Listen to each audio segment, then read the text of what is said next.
Hey everyone, welcome back to the channel. Today I'm going to show you the exact fix for the Hotmail too many requests error that's been frustrating users.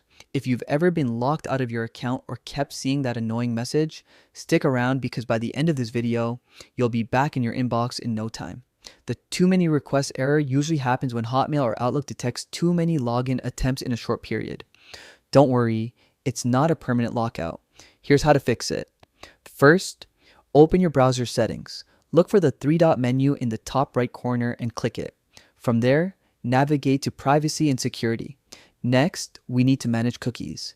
Select third-party cookies and then click See all site data and permissions. In the search bar, type Outlook and delete any related cache files you find. This clears the stored requests and resets the count.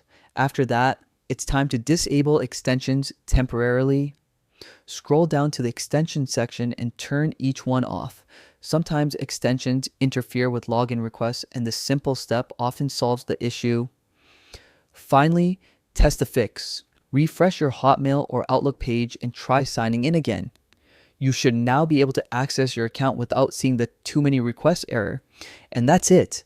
A quick and simple way to get back into Hotmail when this frustrating error pops up. If this video helped you, make sure to like, subscribe, and hit the notification bell so you never miss more helpful tech fixes. Drop a comment below if you have any questions or other Hotmail issues you want me to tackle next.